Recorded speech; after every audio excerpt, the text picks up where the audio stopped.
Alhamdulillah Pak, bagus Pak. Oke. Ya. Kita mulai aja ya Pak, izin Pak, mohon izin. Siap, enggak. Bismillahirrahmanirrahim. Assalamualaikum warahmatullahi wabarakatuh. Waalaikumsalam warahmatullahi wabarakatuh. Selamat siang Bapak Ibu semua. Bapak Ibu Kepala Sekolah yang dari Kabupaten Serang ini ya, untuk kegiatan 4. Selamat siang, salam sejahtera buat kita semua. Selamat datang di kegiatan Bimtek Dapodi Kepala Sekolah dan Pengawas untuk tahap 4. Yang pesertanya insya Allah hari ini datang dari Bapak Ibu Kepala Sekolah dari Kabupaten Serang. Perkenalkan, nama saya Dede Indra dari Subag Umum LPP Banten. Hari ini akan menjadi moderator acara pembukaan di kegiatan Bimtek Dapodi Kepala Sekolah dan Pengawas untuk tahap 4. Alhamdulillah hari ini kita bisa berkumpul di sini, walaupun hanya di Zoom meeting, tapi alhamdulillah kita berkesempatan untuk bisa berkomunikasi, bisa menambah wawasan kita semua. Bapak Ibu semuanya, mohon izin saya ingin membacakan tata tertib kegiatan di kegiatan hari ini. Yang pertama, peserta dimohon untuk mengisi biodata dengan benar, terutama nomor WA, karena insya Allah kami akan mengirimkan sekedar pengganti pulsa untuk Bapak Ibu peserta. Untuk nomor WA di sini dimohon untuk nomor telepon yang pas prabayar. Jadi kalau pasca bayar itu yang dibayar bulanan terakhir itu tidak bisa dimasukkan pulsa Bapak Ibu. Jadi dimohon memasukkan nomor yang prabayar. Yang kedua, peserta memberi nama pengguna atau user dan instansi pada aplikasi Zoom sesuai dengan identitasnya masing-masing. Jadi Bapak Ibu kalau ada yang masih saya lihat ada beberapa yang namanya administrator, HP atau user atau Acer gitu kan, merek-merek handphone atau laptopnya masing-masing, mohon dirubah menjadi nama dan nama sekolah. Yang ketiga, peserta mengisi daftar hadir sesuai link yang kami bagikan di WA Group maupun di room chat. Yang keempat, peserta menggunakan pakaian sopan dan atau sesuai ketentuan seragam di wilayah kerja masing-masing Bapak Ibu. Yang kelima, saat sesi materi selesai, silakan Bapak Ibu untuk mengajukan pertanyaan di room chat atau raise hand. Tapi aturan yang kelima ini disesuaikan dengan fasilitator atau narasumber di kelasnya masing-masing nanti. Yang keenam, Bapak Ibu dipersilahkan atau diperbolehkan untuk menutup videonya masing-masing dikala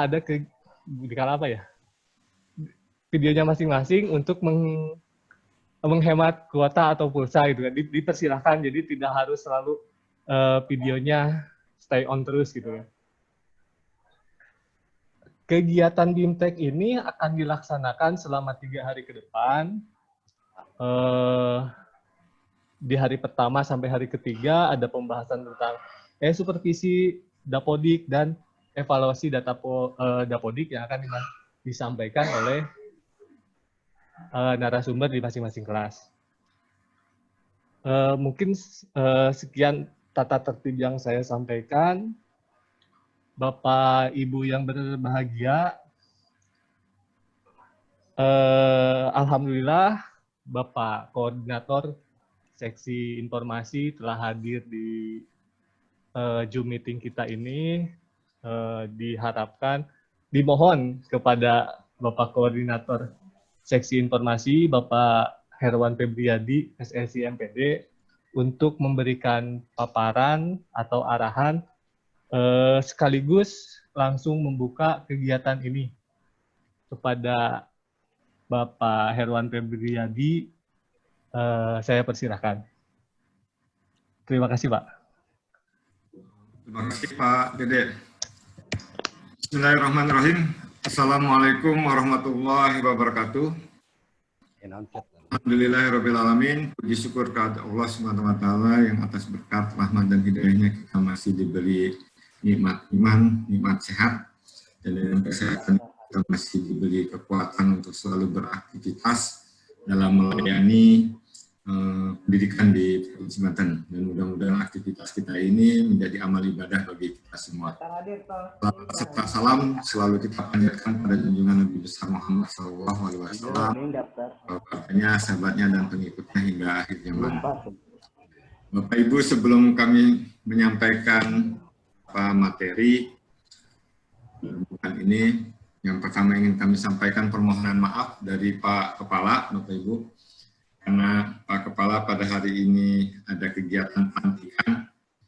Kebetulan Kementerian Pendidikan ini, terutama Direktorat Jenderal Dikdasmen, berubah menjadi PAUD Dikdasmen, maka semua pejabat strukturalnya itu dilantik ulang untuk kepala.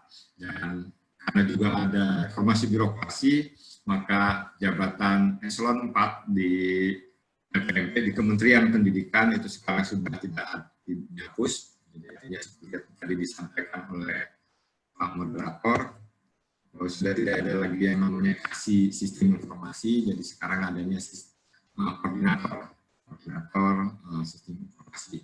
Dan semuanya itu dialihkan ke pejabat fungsional. Jadi efisiensi dan perampingan birokrasi itu sedang berlangsung di Kementerian Pendidikan dan Kebudayaan, dan mudah-mudahan adanya perampingan ini akan lebih menciptakan efektivitas yang lebih baik di Kementerian Pendidikan. Bapak Ibu, alhamdulillah kegiatan Dapodik ini sudah berlangsung 4 angkatan untuk kepala sekolah. Untuk operator sudah selesai, Bapak Ibu.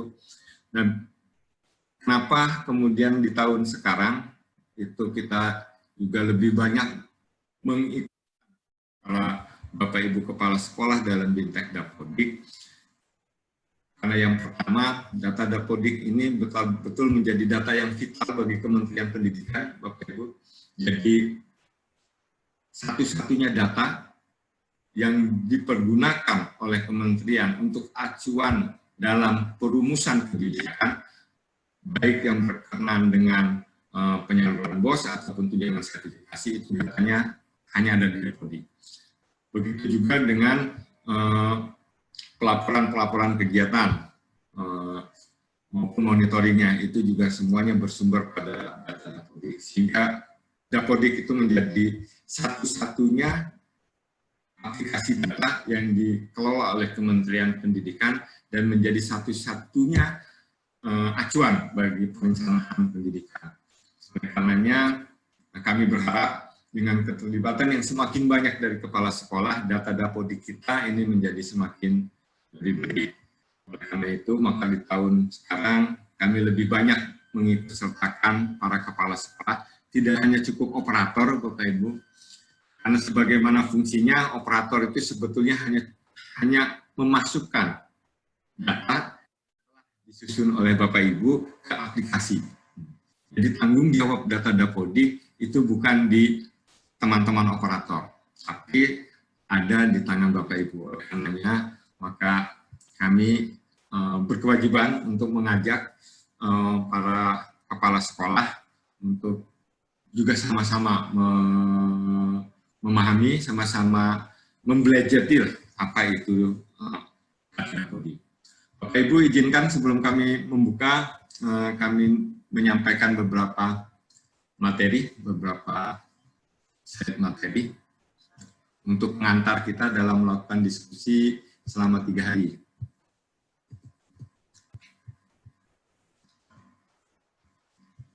Sudah terlihat Pak Dede? Sudah Pak, sudah. Ya. Baik. Bapak Ibu, kita mulai dari itu data Dapodik. Data Dapodik merupakan sistem pengelolaan data pendidikan dan kebudayaan yang terintegrasi, dan ini hanya satu-satunya data yang dipergunakan oleh Kementerian Pendidikan untuk mengelola sistem perencanaan sekaligus untuk melakukan tata kelola dalam layanan pendidikan. Sehingga 2016 kita sudah mempopulerkan istilah satu data. Kalau dulu kita punya data, ada data Dapodik, ada data NUPTK, ada aplikasi NUPTK, kemudian ada aplikasi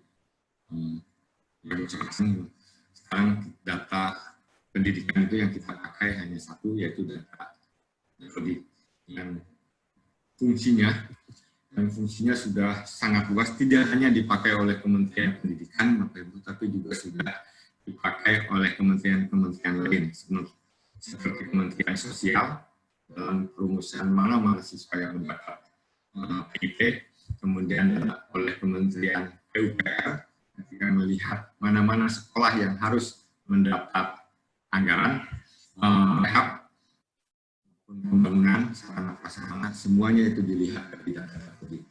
Nah, alur data Dapodik ini, Bapak Ibu, itu bersumber pada satuan pendidikan. Jadi yang mengelola, mengentry data awal dari Dapodik itu adalah satuan pendidikan, bukan oleh kementerian atau Direktorat Jenderal Audit Investment. Tapi yang mengisi datanya adalah data dari satuan pendidikan.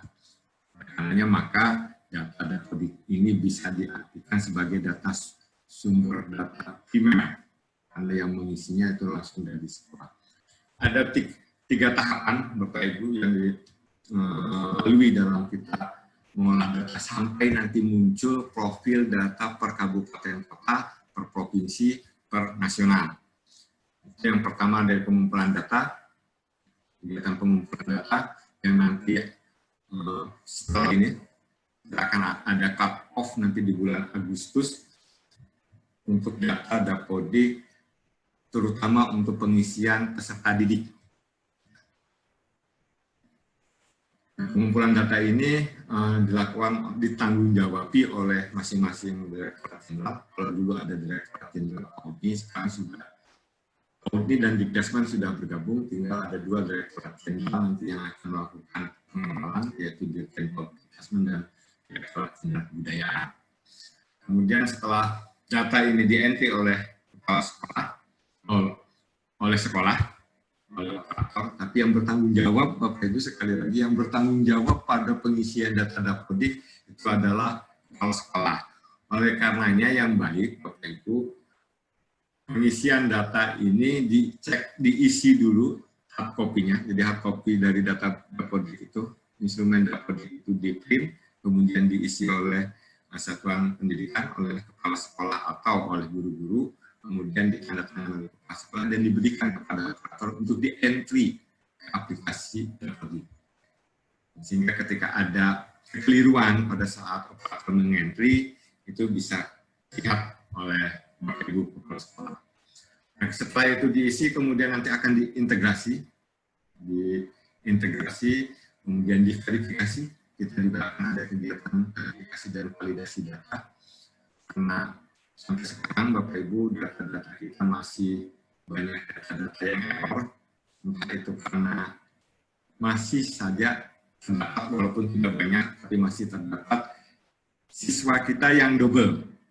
Artinya tercatat di sekolah A, juga tercatat di sekolah B. Kemudian ada data-data siswa kita yang tidak mencantumkan nama ibu kandung. Jadi hanya ada ibu. Jadi ditulis ibu kandung ibu, ditulis ibu kandung ibu. Ini nanti diverifikasi sehingga data-data kita menjadi semakin valid. Dan yang lebih penting lagi, Bapak Ibu, data-data PTK kita, data-data guru-guru kita. Sampai saat ini, data yang sudah diolah di tahun 2000, hasil pengisian Bapak Ibu di tahun 2019, kita sudah sekolah untuk laporan data profil data pendidikan ke Dinas Kabupaten Kota. Namun ternyata di 2 kabupaten kita itu data PTK-nya agak bermasalah karena banyak yang tidak mencantumkan kualifikasi akademik. Jadi harusnya sudah S1 tapi belum S1. Nah, ini mohon nanti diperbaiki ulang Bapak Ibu sehingga data kita menjadi data yang baik. Kenapa itu harus diperbaiki? Karena tadi bahwa data ini berhubungan dengan pola perencanaan, pengambilan kebijakan-kebijakan yang dilakukan oleh Kementerian Pendidikan, oleh Dinas Pendidikan Kabupaten Kota dan Dinas Pendidikan Provinsi. Jadi fungsi data setelah nanti diagregasi itu akan dimanfaatkan, diberdaya gunakan data itu baik untuk perencanaan maupun untuk proses pembinaan. Seperti tadi, kalau data yang terkumpul dari entrian Bapak Ibu kemudian kita agregasikan data PTK kita yang banyak belum memenuhi syarat kualifikasi akademik seperti yang diamanatkan oleh undang-undang, maka mau tidak mau kan program utamanya harus ada program meningkatkan kompeten kualifikasi akademik. Ketika itu kemudian direncanakan, kemudian dianggarkan, lalu tiba-tiba kenyataannya guru-guru kita sudah S1 semua. Itu yang jadi masalah. Yang kedua juga data ini Bapak Ibu tolong diperhatikan juga, jangan hanya memperhatikan data siswa, tapi juga data-data guru kita. Jumlah guru kita Bapak Ibu hampir semua satuan pendidikan di kabupaten kota di Provinsi Banten itu sudah kelebihan guru. Kalau kita melihat guru PNS maupun non-PNS Bapak Ibu ya. Jadi kalau secara umum sekolah-sekolah kita di Provinsi ini sudah kelebihan guru. Artinya rasio guru kita baik SD maupun SMP itu sudah sangat mewah. Kalau SD itu 1:22, sementara SMP-nya secara provinsi itu sudah 1:24. Artinya sudah sangat mewah. Nah, sementara kenyataannya Bapak Ibu, banyak sekolah-sekolah kita yang jangankan guru PNS-nya, guru yang honorernya saja masih kurang. Tapi sekolah-sekolah tersebut belum diizinkan oleh Dinas Kabupaten Kota maupun oleh provinsi untuk mengangkat. Karena apa? Karena kuota tadi, komposisi tadi, ternyata guru-guru kita sudah terlalu, sudah mewah, sudah ideal. Nah, ini artinya Bapak Ibu, tolong dilihat lagi guru-guru honorernya. Kalau ada guru-guru honorer yang sudah tidak aktif, tidak mengajar di Bapak Ibu, ada guru-guru tersebut datanya dikeluarkan dari data sehingga tidak mengganggu agregasi kita. Data itu kemudian dikumpulkan ke kabupaten, kota, atau provinsi. Data itu menjadi data yang berkumpul sehingga sekolah-sekolah yang memang membutuhkan guru-guru itu masih dimungkinkan untuk mengangkat guru-guru yang guru-gurunya oleh kepala sekolah bagus secara Kemendikbud memang ini sudah kepala sekolah tidak boleh mengangkat. Namun kita masih ada bukan sedikit kelangkaan itu. Kalau memang ternyata sekolahnya tidak ada guru kan itu juga lebih bermasalah. Ketika siswa-siswa kita di kelas tidak ada guru pembimbing. Karena maka itu masih dimungkinkan untuk mengambil mengangkat guru selama data kodiknya itu kita bersihkan. Tentunya data seperti yang disampaikan Bapak Ibu. Jadi data kodik ini jangan hanya berpikiran untuk bos saja Bapak Ibu ya. Jadi seringkali konsentrasi sekolah data kodik itu hanya berkaitan dengan data siswa. Kemudian hanya berkaitan dengan data PTK. Tapi banyak data-data yang harus diperbaiki sehingga hampir seluruh kebijakan yang berkaitan dengan fungsi pendidikan itu bersumber pada data produksi. Yang tadi disampaikan bahwa Kementerian Sosial itu akan menyalurkan anggaran untuk program Indonesia Pintar, itu datanya juga dari ketika siswa guru-guru kita akan melakukan pencairan data kodik itu juga pencairan sertifikasi itu juga termasuk guru-guru honor yang akan dibayarkan oleh dana BOS. Itu juga harus tercatat di data Dapodik per 31 Desember 2019. Jadi kalau di masa COVID ini ada keringanan, ada relaksasi dari Pak Mas Menteri, boleh dana BOS itu digunakan untuk membayar honor lebih dari 50%, tapi syaratnya guru itu sudah tercatat di data Dapodik per 31 Desember 2019 dan dia memiliki jam mengajar. Ketikanya dia belum mendapat sertifikasi. Jadi kalau sudah mendapat sertifikasi, data kita Bapak Ibu, menurut data Dapodik secara nasional, itu kalau sekolah kita ada 220, peserta didik kita sekolah kepala dan 44 juta, kemudian rombongnya ada 1.800.000, guru yang dikelola oleh Kementerian Pendidikan itu 2,7 juta. Jadi ini kementerian yang paling banyak ngurusin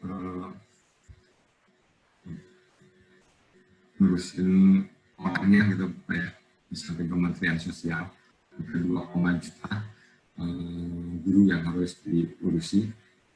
Kemudian tenaga pendidiknya itu 667. Itu hanya untuk jenjang Dikdasmen. Kemudian yang PAUD dengan Dikmas. Kalau Dikmas kita ada 223 satuan pendidikan dengan 8,5 juta sekolah didik dan 612. Jadi hampir lebih dari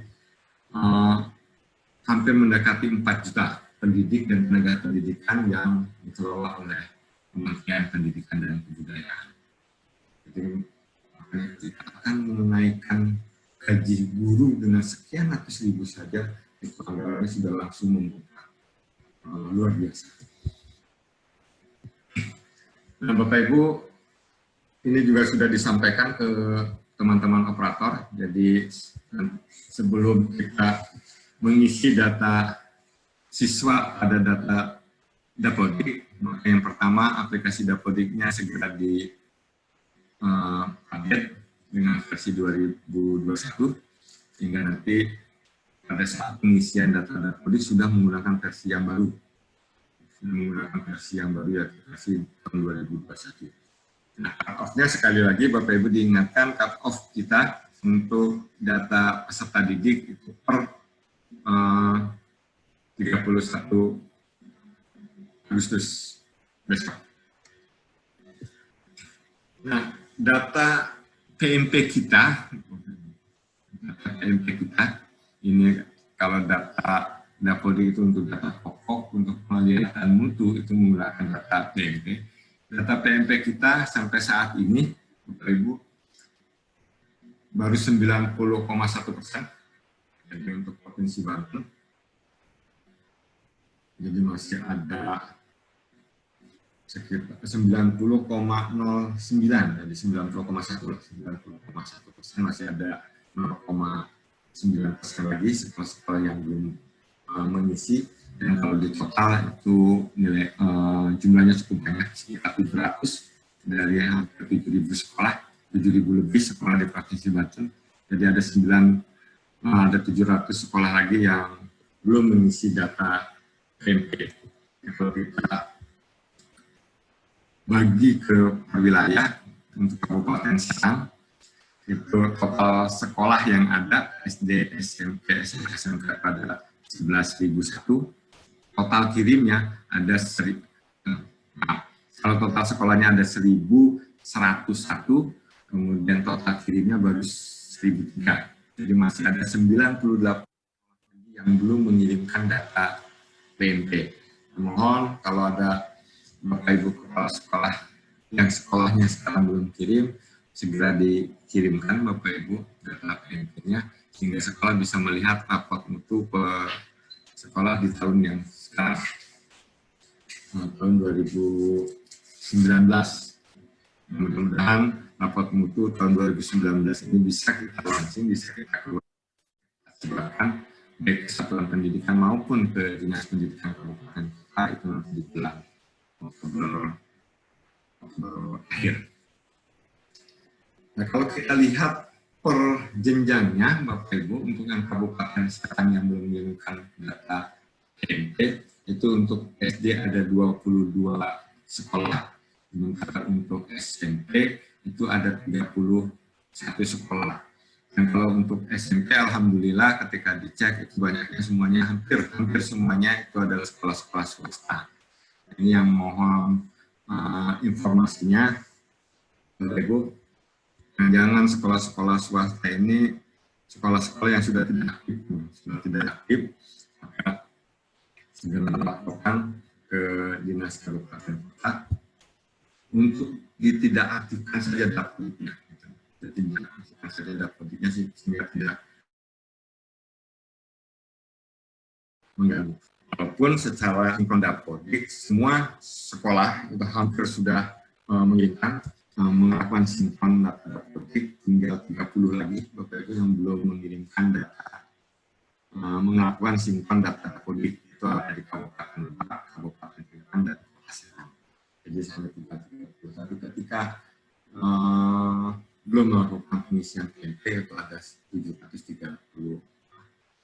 Ini yang kalau memang sudah tidak aktif, ya sudah nggak perlu juga melakukan sinkron, ya sudah tidak aktifkan dulu sementara di data dapodiknya. Nanti kalau dapat peserta baru, biasanya kan kalau swasta ini kan kalau yang tidak dapat peserta ya sudah tidak aktif. Nah, kalau tidak aktif ya sudah tidak aktifkan juga dapodiknya, dan itu tidak mengganggu perizinan. Jadi ketika nanti dapat peserta didik ya sudah diaktifkan lagi. Aplikasi dapodiknya diaktifkan. Jadi tinggal butuh lapor ke Dinas Kabupaten Kota. Bila kita lihat per sekolah, Bapak Ibu, ini data sekolah kita yang belum mengirimkan. Jadi ini nanti dilihat, kalau mau nanti disimpulkan seperti yang kenal itu dengan kepala sekolahnya. Hampir semua kalau SMK hampir semuanya rata-rata swasta. Tapi kalau yang SD itu masih ada SD negeri yang belum mengirimkan data PMP. Kalau nanti disampaikan seperti SD Kumboro 2 dan SD negeri Warakas 1. Itu nanti tolong disampaikan. Kalau ada Bapak Ibunya sekolah-sekolah di sini, itu tolong ini segera diisi. Sekitar 52 sekolah yang belum mengisi PMP baik SD maupun SMP. Dan kami mohonkan Bapak Ibu bahwa data PMP ini untuk segera diisi, karena ini juga menjadi bagian pada saat kita akan melakukan proses perencanaan fungsi-fungsi pendidikan. Lebih nanti Bapak Ibu ketika PMP itu akan betul-betul menjadi acuan satu-satunya pada saat Bapak Ibu membuat rencana kerja sekolah. Walaupun sekarang sudah mulai beberapa sekolah menggunakan platform itu, namun ini belum memiliki ketegasan aturan yang tegas bahwa itu jadi satu-satunya adalah itu. Tapi ke depan itu akan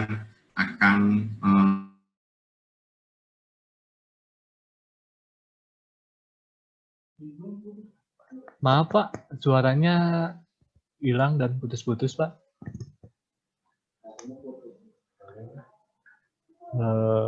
Bapak Ibu, mohon maaf, mungkin ada sedikit gangguan koneksi dengan Pak Herwan Febriadinya, ada sedikit gangguan. Mohon maaf atas ketidaknyamanannya.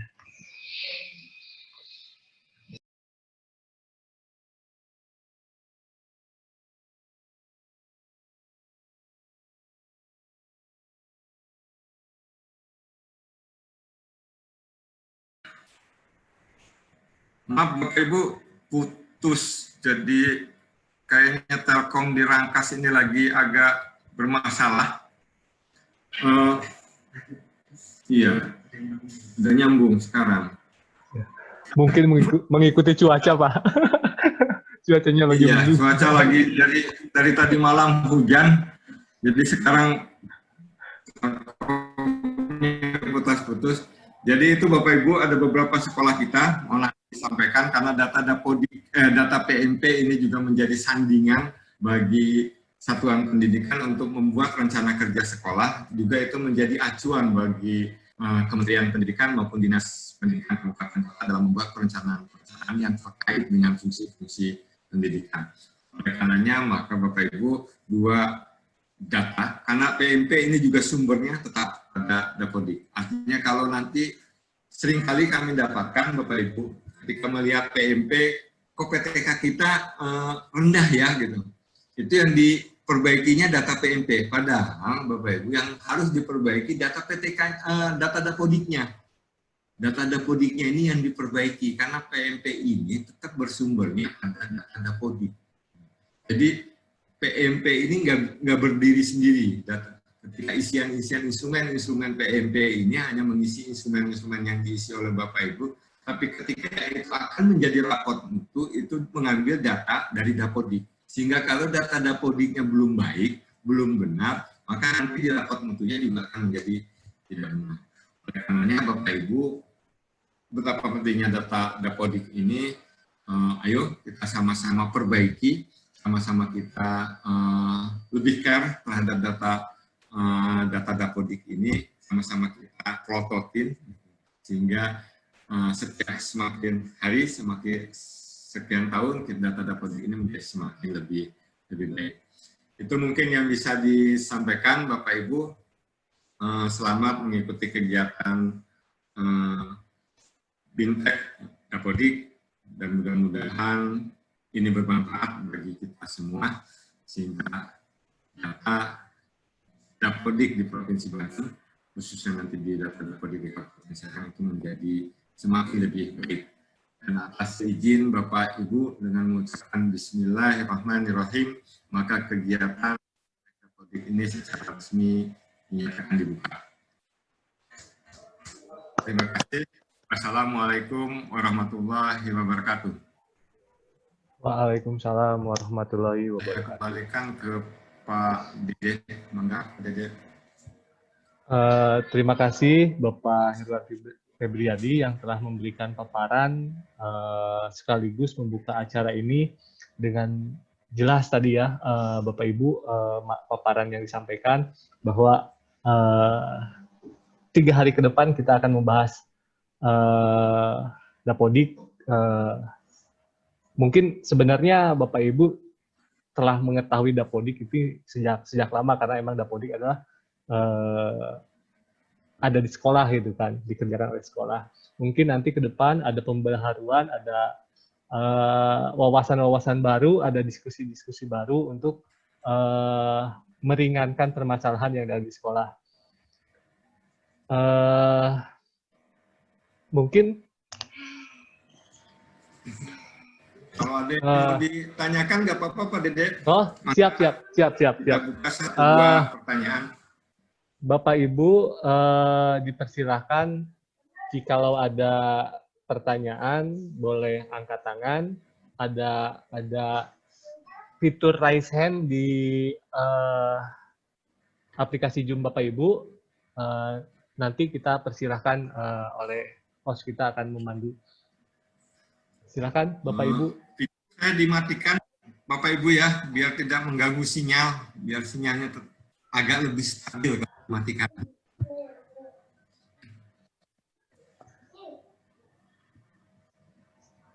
Ya, mungkin ada siapa ini? Ada Pak Ahmad Sulaiman, Pak Agus Rohendi.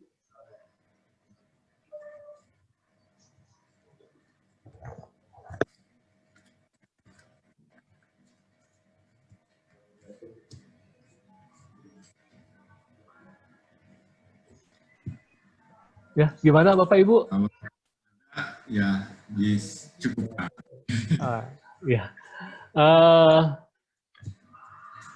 Ada informasi lanjutan Pak Juni setelah ini jam 1. Terima kasih Bapak Ibu. Mungkin karena di sesi tanya jawab ini kita tidak ada permasalahan, mungkin kita simpan buat nanti buat disampaikan kepada narasumber di kelasnya masing-masing. Dengan ucapan alhamdulillah, acara pembukaan dari BIMTEK Dapodi Kepala Sekolah ini dicukupkan sekian. Terima kasih. Ada beberapa informasi. Kita nanti akan masuk lagi jam 1. Room meetingnya dibuka jam 12:30. Jadi Bapak Ibu, acara kita mulai nanti jam 1. Tapi Bapak Ibu sudah bisa masuk ke room meeting kelas masing-masing pukul 12.30. Nanti linknya ada di WA grupnya masing-masing. Mungkin sekali lagi, Bapak Ibu yang nanti mau masuk ke roomnya masing-masing, dimohon sudah mengganti nama penggunanya, username-nya untuk ke identitasnya masing-masing, identitas pribadi dan nama sekolahnya, biar lebih ketahuan oleh panitia di kami.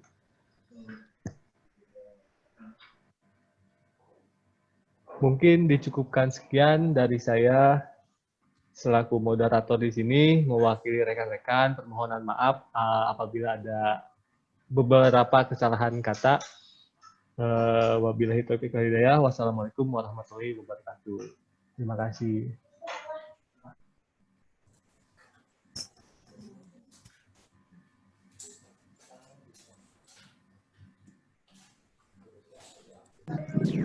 Pulang dulu, Dek.